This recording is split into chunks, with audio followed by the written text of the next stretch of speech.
कसं आहे ना मंडळी, आज मिस्टरांनी बाजारातून छान असे आळूवडीचे पानं आणले होते, एकदम कवळे आणि छान. मग त्याचे देठं वगैरे काढून घेतले मी छानपैकी आणि त्याला मस्त वॉश करून घेतलं. वॉश केल्याच्यानंतर मग इकडं त्याच्या ग्रेव्हीची तयारी केली. बेसन घेतलं 4 चम्मच, त्याच्यामध्ये थोडंसं मीठ, 1 चमचा टाकला मी तांदळाचं पीठ, पुन्हा त्याला हळद टाकली, ओवा हातावर क्रिस्प करून टाकला, थोडा खायचा सोडा, तुमच्या चवीनुसार तुम्ही मिरची टाकू शकता. मी मिरची टाकली माझ्या चवीनुसार आणि त्याला छानपैकी फेटून घेतलं आणि 5 मिनिटासाठी त्याला बाजूला ठेवलं.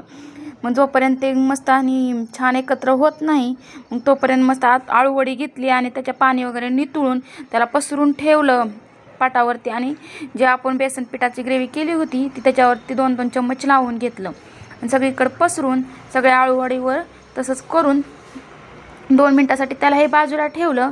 आणि एकीकडे तेल तापायला ठेवलं. जोपर्यंत तेल गरम होत नाही तर 2-2 भाग करून घेतले प्रत्येक आळूवडीची, कारण ते तेलात सोडल्याच्या नंतर त्याचं पाणी उडणार नाही म्हणून. मग सगळी 4-4 अशा आळूवड्या मी घेतल्या आणि एकदमच तेलात सोडल्या, कारण ते फुगतात आणि मग त्याचं पाणी चेहऱ्यावर उडायची शक्यता असते. सो त्यामुळं मी त्याला हळू 4ही एकदाच घेतली आणि सोडून दिली. खूप आणि छान आणि टेस्टी अशा आळूवड्या लागतात. तुम्ही एकदा ट्राय करा. जर तुम्हाला माझी रेसिपी आवडली असेल तर लाईक शेअर करायला विसरू नका. ही रेसिपी तुम्ही एकदा नक्की ट्राय करा. चला मग भेटूया पुढच्या व्लॉगमध्ये. तोपर्यंत बाय.